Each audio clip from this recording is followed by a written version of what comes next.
Published in 2004, The Grim Grotto is a children's fiction novel by Lemony Snicket. The 11th book in the A series of unfortunate events, the story follows the three Baudelaire siblings, Violet, Klaus, and Sunny, as they search for the elusive sugar bowl but uncover a deadly poisonous mushroom instead.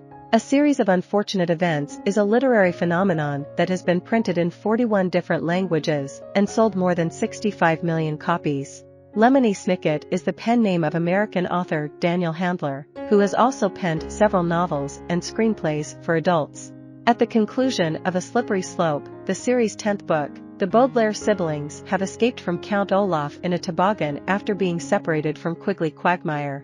They drift along the river until suddenly, a submarine rises out of the water, lifting the toboggan with it.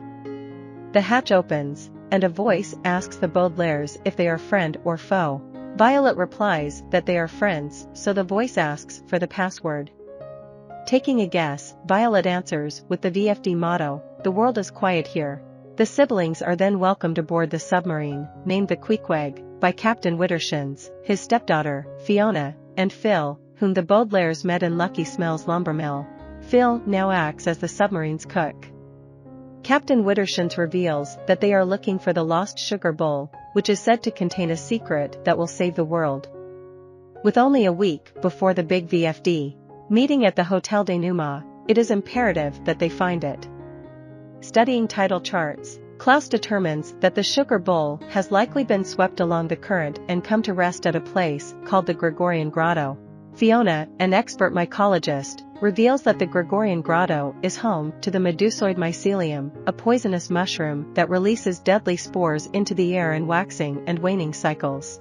Before they can pursue the sugar bowl, a giant submarine shaped like an octopus appears.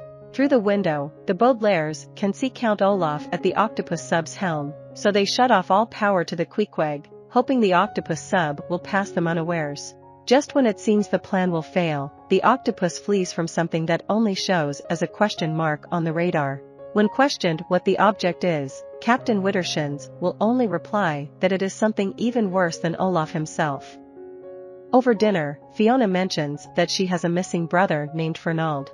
She also asks Violet and Klaus about the mysterious message from J.S. that has called all VFD members to the meeting at Hotel Denouement. Captain Widdershins doubts that it is from Jacques Snicket, who the Baudelaires saw murdered in the village of Foul Devotees.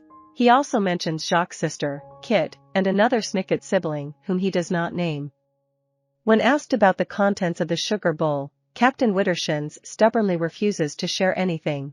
The next day, the Queequeg arrives at the Gregorian Grotto, an undersea cave, and Violet, Klaus, Sunny, and Fiona don diving suits to search for the sugar bowl.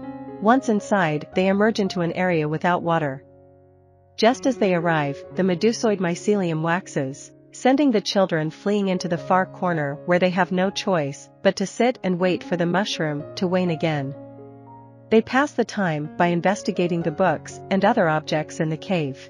They learn that someone named Gregorian Grotto was going to use the medusoid mycelium to poison VFD enemies, but that the spores escaped, poisoning the entire aquatics lab. When the mushrooms wane, the children return to the Queequeg, having not found the sugar bowl. When they arrive, Captain Widdershins and Phil are missing. Worse still, they discover one of the spores has infiltrated Sunny's helmet. She will die within an hour if they cannot find a cure. Just then, the Octopus Sub returns, trapping the Queequeg in its jaw. Count Olaf comes aboard and takes them prisoner.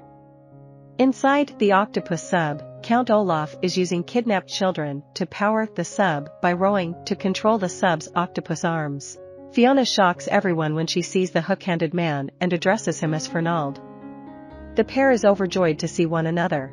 Violet reveals what she learned in the grotto, that Fernald burned down the aquatics lab. Fernald admits to it, saying that the action cost him his hands, but that he did a bad thing for a good reason. He says that no one is all good or all bad, even Count Olaf. Klaus realizes that while half of VFD was putting out fires, the other half was starting them. Violet and Klaus beg to return to the Queequeg to search for a cure for Sunny, and Fernald agrees to help them if they will take him along. As they try to escape, however, they are spotted by Esme. Fiona and Fernald create a distraction, allowing the Baudelaires to slip away. Back on the Queequeg, Sunny is near death as Violet and Klaus frantically research for a cure.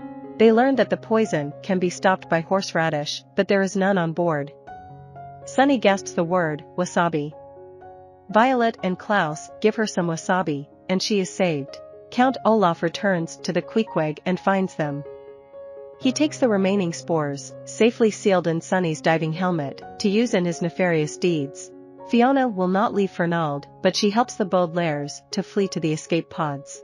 Violet has deciphered a coded message that reveals a taxi will be waiting for them at Briny Beach, the place where their troubles began. Sure enough, when they arrive, they find a taxi, and Kit Snicket emerges to greet them. The story continues in the 12th book, The Penultimate Peril. I hope you enjoyed this video. Leave a like if you did, and be sure to subscribe. Thank you.